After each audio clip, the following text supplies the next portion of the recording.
Hi, I'm Michael LaFosse from the Origami Dough Studio. This etude is on the folding of my orchid named for my sister Susie, an orchid for Susie. It's a Cattleya style blossom. It's folded from a single square, and this lesson continues our work with a paper that's called Tante, and it's a wet folding lesson. Tante paper folds beautifully. This particular specimen was folded from a square of Tante paper that was 12 inches square, and it's yellow on both sides.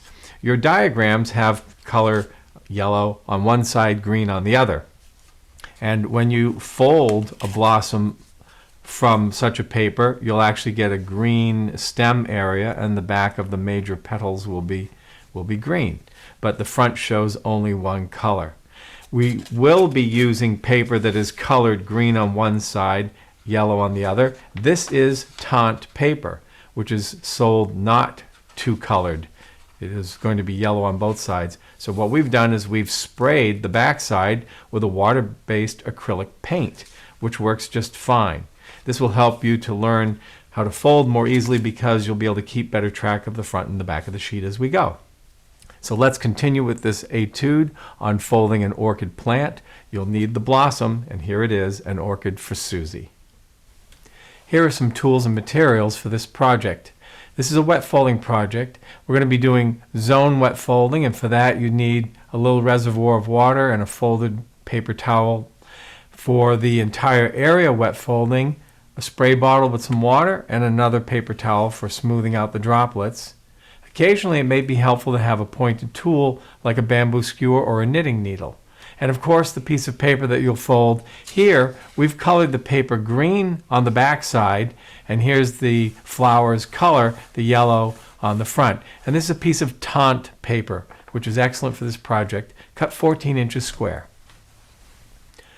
To preserve the square and equilateral geometry of our starting paper, we're going to begin our wet folding with zone wet folding, only putting water where the fold will travel.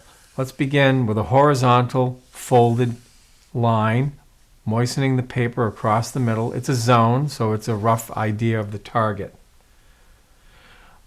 Let the water soak in for a moment, then fold, bottom edge to top. You'll notice I've begun with the green side facing up. Unfold. Rotate the paper 90 degrees. To prevent overwetting at the center, we're going to zone wet fold away from the center but out. Away from the center and out. Fold in half, bottom edge to top. Overwetting a common intersecting point may cause the paper to break open. So we want to avoid that by not crossing over previously wet zones. Unfold. Next we need to fold each of the four corners to meet at the center. We're going to zone wet fold by putting a line of water diagonally through each of the four square quadrants, connecting the crease ends with the wet lines.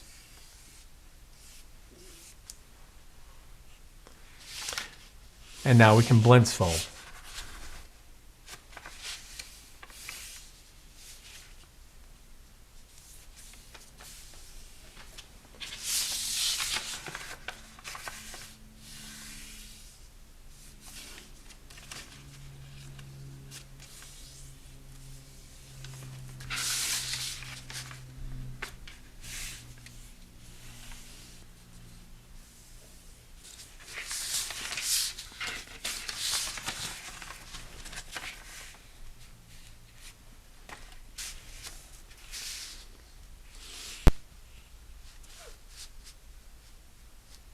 Now that our paper is blinched, we're going to flip it over to the back side, and we're going to zone wet fold horizontally and then vertically. Remember, don't re-wet the center. So go from the center out, out, and out.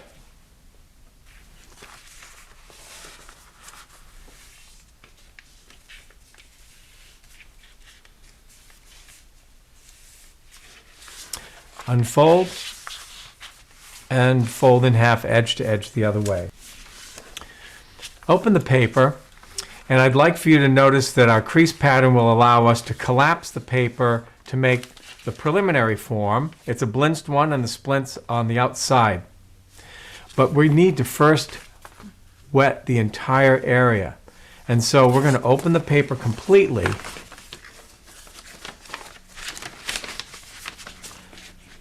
I'm going to use the spray bottle and the paper towel to handle this. There's a lot of crossing here. I'm going to first put this paper towel to protect the common wet area and lightly mist inside the paper. Then take the paper towel and smooth the droplets all around. Enclosing this back to its blinched form traps a nice reserve of moisture inside the layers of the paper. And the moisture will make its way through all the layering. Restore the blints. Flip the paper over. Let's put a very light mist on this square, again protecting the center. Just go around and wipe the droplets. Now let's collapse the paper into the preliminary base.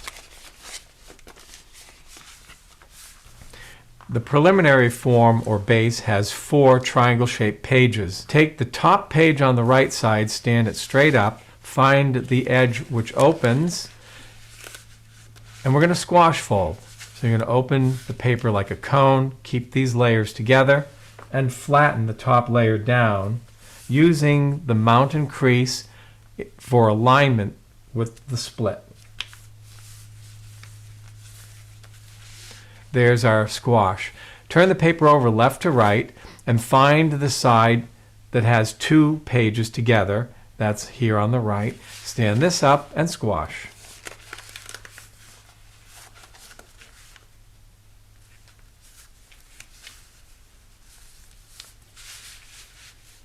Front and back look the same. We're now going to install pre-creases for petal folding. Take the bottom short edges of the kite shape, one at a time, fold them to the center line.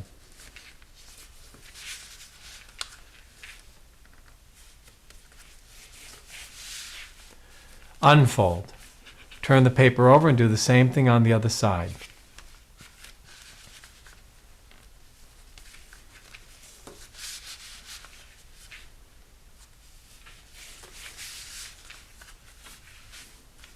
Now that we have our pre-creases, we can do the petal fold. This will be an inside petal fold, so this area is going to go up inside under these layers. To do so, pick up the paper, pull open the corners left and right, use the large mountain folds to make folded edges, and then make a bridge fold, a mountain fold going across the 2 intersection points. Look here at the inside. Push the paper in so it starts to make a point at the center, and then close the layering. Flatten.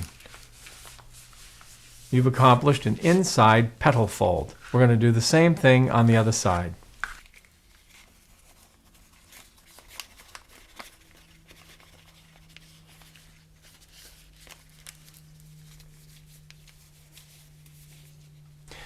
Next, we need to untrap the outside layer.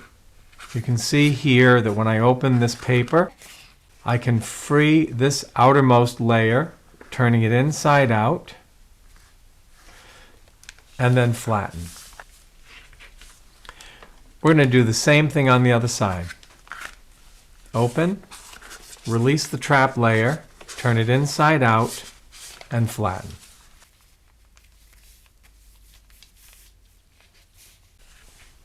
We're going to inside reverse fold this layer with the corner going out to the left.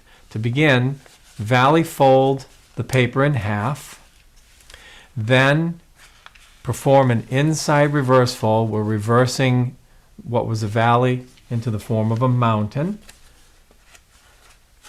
And the length is from the bottom square corner to the center of the paper. Notice the valley folds happening on either side and the pivot point in the middle.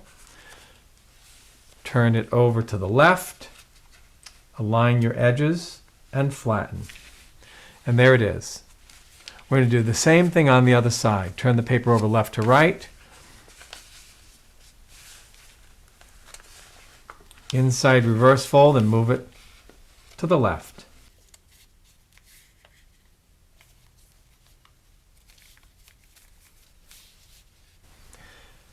Lift up the triangle page on the right, squash fold,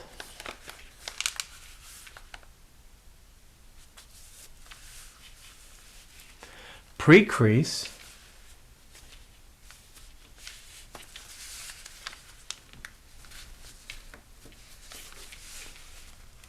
inside petal fold,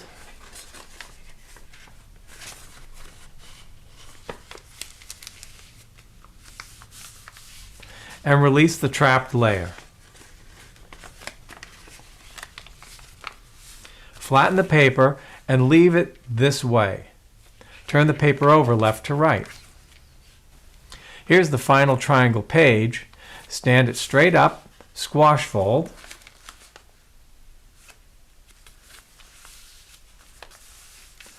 pre-crease for a petal fold,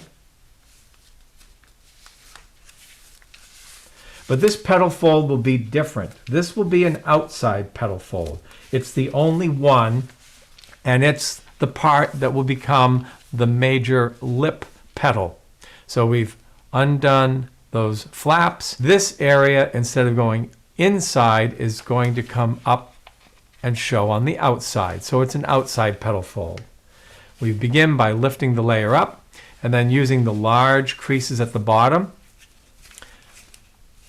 focusing their crease ends to make a nice hinge point, and then forming a nice pointed center at the top of the flap.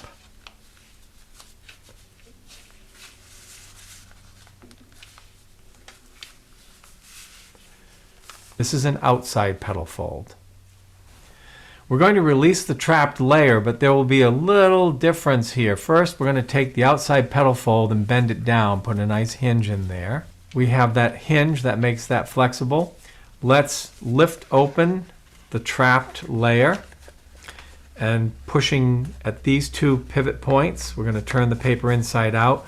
Look here and see what happens to this petal fold. It has to come along for the ride inside here and then flatten. We're going to next fold these sloping edges to align with the center.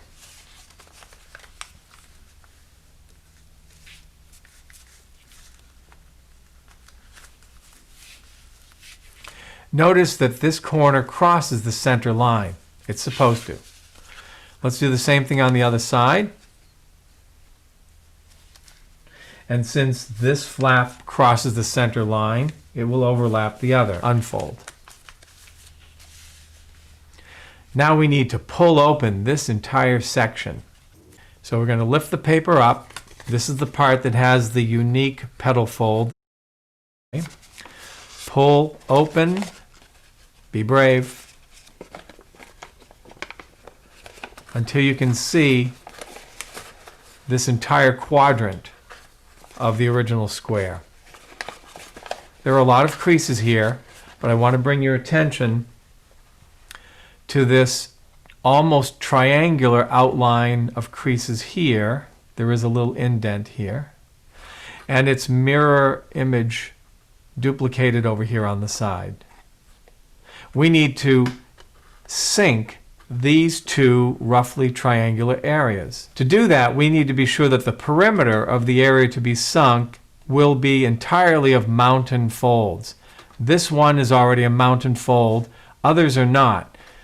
Let's define the existing mountain fold by sharpening the length of that from one end to the other.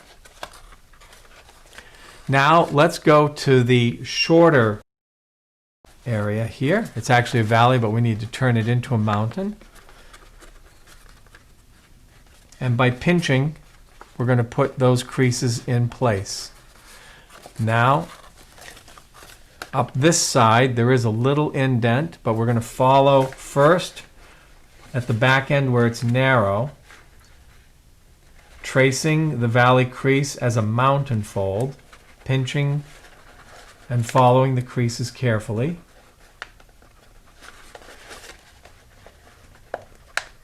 I'm using my fingers inside as sort of an anvil to support the work being done on the outside. There you see the perimeter. This can now be sunk. To sink this area, we start here at the narrow part. Because it's sinking in, the center crease needs to become a valley. And so I'm going to fold that in half, pinching gradually in. Now I can go to the vertices at the other end and pinch those in half. Keep pushing inside to make sure that the floor folds in half as a valley. And that's how that is to be done. Now that is sunk. We're going to do the same thing with the similar area on the other side.